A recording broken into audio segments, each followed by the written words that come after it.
America ने Iran पर ज़ोरदार हमले की तैयारी मुकम्मल कर ली।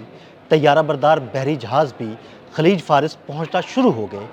लेकिन अगर अमेरिका ईरान पर हमला करता है तो ईरान के पास इस हमले को रोकने के लिए और जवाबी कार्रवाई करने के लिए कौन कौन से हथियार होंगे, इस बारे में आमिर राज से बात करते हैं। आमिर भाई, अमेरिका दुनिया की सुपर पावर, जदीद हथियार, अगर वो ईरान पर हमला करता है तो ईरान उस हमले का जवाब कैसे देगा?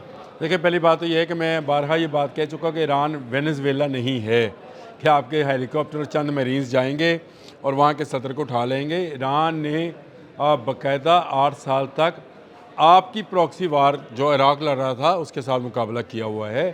ईरान मुसलसल जो है इज़राइल के ख़िलाफ़ जो है कार्रवाइयाँ करता रहता है और ईरान इज़राइल वार में उसने इज़राइल के अंदर मिसाइल फेंक कर आपको बता दिया कि भाई मेरे पास वो टेक्नोलॉजी मौजूद है जो कि आज तक या तो ईरान ने बाहर निकाली नहीं है या दुनिया को उसका अंदाज़ा नहीं है। बिल्कुल। तो अगर आप ये समझें कि अमेरिका जो है इसमें फ्री हैंड है, उसको वो जो चाहेगा वहाँ पे कर लेगा, तो ऐसा शायद मुमकिन नहीं है। पहली बात तो ये है कि मैंने एक व्लॉग में आपसे साथ ये जिक्र किया था कि खलीजी ममालिक अपने अड्डे देने को बिल्कुल तैयार नहीं है, तो अमेरिका के लिए ये सबसे बड़ा प्रॉब्लम होगा। दूसरा, अमेरिका का वो नजायज़ बच्चा या ले पालक बच्चा जो भी इसराइल उसको कह लें आप उसको, उसकी हिफाजत अमेरिका की अवलीन तरजीह है। उसका आयरन डूम जो है वो तोड़ चुका है, ईरान तोड़ चुका है। बिल्कुल। अब ईरान जो है उसके पास मिसाइल्स की ऐसी रेंज मौजूद है जो कि वो अमेरिका का मुकाबला कर सकता है। मैंने आपसे साथ कहा था कि अमेरिका कोई ग्राउंड फोर्सेस नहीं लेकर आएगा। बिल्कुल। जब हम कल बात कर रहे थे कि वो जो जहाज़ आए हैं रशिया से 250 टन सामान लेकर, तो मैंने आपसे कहा था कि उसमें टैंक तो नहीं होंगे, तोपें भी नहीं होंगी, क्योंकि ज़मीनी मार्का नहीं होना है। ये एयर स्ट्राइक होगी, जब भी होगी एयर स्ट्राइक होगी। ये मिसाइल्स की जंग होगी। आपकी चाहे जहाज़ों के ज़रिए मिसाइल कराएं या आप ग्राउंड से या समंदर से बिल्कुल आप कराएं, तो इसके लिए ईरान के पास क्या तैयारी है और उसका बैकअप क्या है। बैकअप का मेरे ख्याल में मैं आपको बाद में बताऊंगा, वो किसी और भी व्लॉग में बता दूंगा बैकअप क्या है।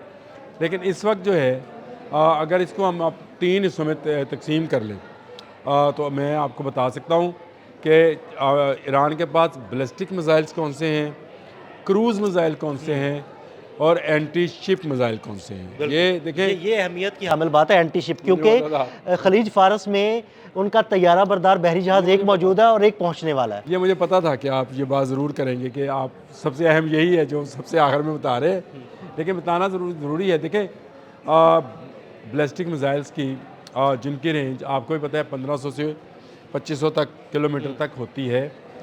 इसकी एक अच्छी खासी रेंज उसके पास शहाब के नाम से मौजूद है और ये रेंज जो है जो शहाब 1 है, शहाब 2 है, उसके मुख्तलिफ नाम हैं, लेकिन ये रेंज एक ही है।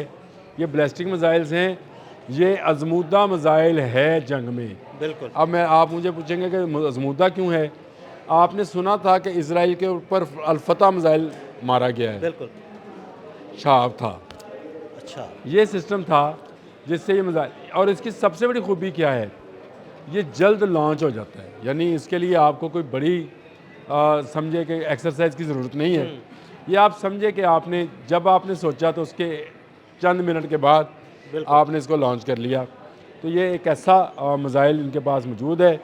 उसके बाद ये 2500 किलोमीटर तक, और इससे अमेरिका के तमाम फ़ौजी अड्डे खलीज के अंदर और बमा इसराइल वो निशाने पे होंगे और ये आयरन डूम तोड़ चुका हुआ है। ये मैं बार बार इसलिए कहता हूँ कि इसराइल को बचाना भी अमेरिका की अवलीन तरजीह होगी। आयरन डूम तोड़ चुका, अमेरिकी सिस्टम थार्ड तोड़ चुका। अगर थार्ड को अमेरिकी सिस्टम को तोड़ चुका है तो इसका मतलब है कि ये तो अमेरिका के अड्डों को नहीं छोड़ेगा। हाँ, और पेट्रियाट भी तोड़ चुका है। अच्छा, चलें उस पर भी बात करते हैं। फिर इसके बाद कदर है जी, 2000 किलोमीटर उसकी रेंज है।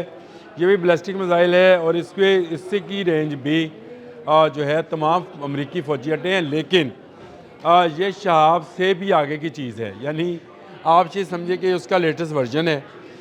इसकी एक्यूरेसी इसकी पहचान है, यानी इसको जब भी बहुत ज़्यादा एक्यूरेट है, अपने हदफ को बड़ी एक्यूरेसी के साथ निशाना बनाता है। हाँ जी, ये एक्यूरेसी इसको कहते हैं कि इसकी एक्यूरेसी जो है वो अमेरिकन मिसाइल्स के बराबर है। यानी इस वक्त दुनिया में अगर सबसे स्लीक या सबसे बेहतरीन किस्म का कोई समझा जाता है टेक्नोलॉजी, तो अमेरिकन है। तो अमाद जो है ये अमेरिकन टेक्नोलॉजी के हम पल्ला है। और इसके बाद एक कदर है जी उनका, ये भी बैलिस्टिक मिसाइल है और इसकी रेंज जो है 1600 किलोमीटर है। ये भी काफ़ी तेज़ रफ्तार मिसाइल है। इसकी जो रफ्तार है ये इसकी पहचान है, और इसको आप समझे कि शब कदर के नाम पर ही ज़बरदस्त। जो है ये किया गया है, इसका नाम रखा गया है। आने वाली है शब कदर भी, बिल्कुल। और कदर मिसाइल जो है ये उनका मिसाइल है। लेकिन जो आखिर में मैं इसमें बैलिस्टिक रेंज में जो आखिर में मिसाइल दे रहा हूँ उसका सुनकर आप भी मुस्कुराएंगे। इसका नाम है खैबर शिकन। वाह, अब ये खैबर शिकन हज़रत अली करमल्ला वजह का लक़ब है। और खैबर किन का किला था? यहूदियों का। यही वो जो मदीना पाक के पास यहूदी आबाद थे, उन्होंने वो किला बनाया था और उसको नाकाबिल तस्खीर समझते थे। उसके लिए खैबर शिकन बनाया गया है, और इसको बनाते और इसका तजर्बा करते हुए ये कहा गया था कि इसको ख़ास तौर पर अमरीकी अड्डों के लिए बनाया गया है। तो ये खैबर शिकन जो है ये इनका बैलिस्टिक मिसाइल की वो रेंज है जिसको अगर आप ये कहें कि सबसे लेटेस्ट है तो सबसे लेटेस्ट है, और सबसे ज़्यादा गाइडेंस सिस्टम जिसका एक्यूरेट है इसका है खैबर शिकन का। सबसे ज़्यादा रफ्तार इस खैबर शिकन की है, और सबसे ज़्यादा जो रडार क्रॉस सेक्शन है या आप इसको स्टेल टेक्नोलॉजी कह लें, वो इस खैबर शिकन में आमिर मौजूद भाई, है। आपको याद है कि ईरान इसराइल जंग में भी इस मिसाइल के बड़े चर्चे हुए थे? जी बिल्कुल हुए थे, लेकिन जो तिल अबब में गिरा था वो शाहब था, वो जिसको मैंने आपको बता दिया।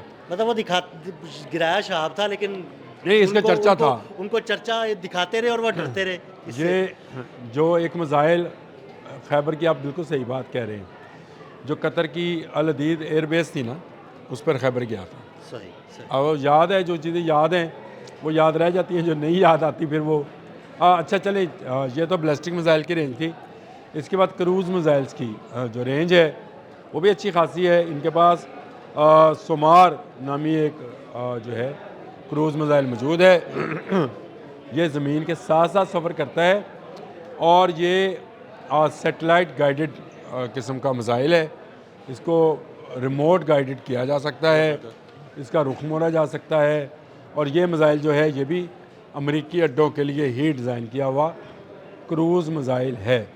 इसके बाद ख़ुवैज़ा है जी, ये भी क्रूज़ मिसाइल है। ये मिसाइल भी जो है अमेरिका के लिए ख़तरा हो सकता है, अमेरिका और उसके इत्तेहादियों के लिए ख़तरा हो सकता है। ख़ासकर जो करीब तरीन ममालिक हैं, समझ जाएँ कतर की अल अदीद एयरबेस जो है 300 किलोमीटर दूर है सिर्फ, तो ये उनके लिए ज़बरदस्त है। और लास्ट पे आखिर में क्योंकि आपने कहा था एंटी शिप मिसाइल जो हैं वो ज़्यादा अहम होंगे, क्योंकि 2 बहरी बेड़े त्यारा बरदार वो आ गए हैं खलीज फारस में। उनमें जी है जो सबसे ज़बरदस्त हथियार है उसका नाम भी खलीज फारस है। वाह। ये बनाए ही बहरी बेड़ों के लिए गया है, यानी उन जंगी बहरी जहाज़ों के लिए जो अमेरिका इस्तेमाल कर सकता है। इसको डिज़ाइन करने में रशियन और चाइनीज़ टेक्नोलॉजी का मिक्सचर है, और इस वक्त जो उसके बहरी जहाज़ हैं या बहरी बेड़े हैं त्यारा बरदार, उनमें जो इंटरसेप्टर्स हैं ये उसके ख़िलाफ़ बनाया गया है। इसका खलीज फारस जो है, इसको खलीज फारस नाम इसलिए दिया गया था कि इसके आने के बाद कोई त्यारा बरदार जहाज़ जो है खलीज फारस में अगर ईरान के ख़िलाफ़ हुआ तो टिक नहीं पाएगा, इसलिए इसका नाम भी जो है उन्होंने खलीज फारस रखा। और उसके बाद गदीर है, 300 किलोमीटर इसकी रेंज है। और गदीर आप भी समझते हैं, ईद गदीर जिस तरह से है, नबी अकरम सल्लल्लाहु अलैहि वसल्लम का जब मुकाबला हुआ था तो उन्होंने अपनी अहले बैत जो थे उनको लाकर पेश किया था कि लाएँ इससे बेहतर कोई लोग हैं तो बताएं। बिल्कुल। तो गदीर वो मिसाइल है जो तमाम बहरी जहाज़ों को, चाहे वो तेल बरदार हैं या मिसाइल बरदार हैं या जहाज़ बरदार हैं, उनको तबाह कर सकता है। 300 किलोमीटर रेंज है, और इस वक्त ईरान अपनी तमाम बंदरगाहों पर इनकी तनसीब मुकम्मल कर चुका है। तो ये वो मिसाइल्स और वो सिस्टम्स हैं जो ईरान की हिफाजत कर सकते हैं और हमलावरों को सबक सिखा सकते हैं। बहुत शुक्रिया आमिर रज़ा जी। बिल्कुल, आमिर रज़ा ने बड़ी तफसील के साथ आपको ये बताया कि अगर अमेरिका हमला करता है तो ईरान उसका मुंह तोड़ जवाब कैसे देगा और कौन कौन से मिसाइल इस्तेमाल किए जा सकते हैं। अदील अहमद और आमिर रज़ा को इजाज़त दीजिएगा। अल्लाह हाफ़िज़।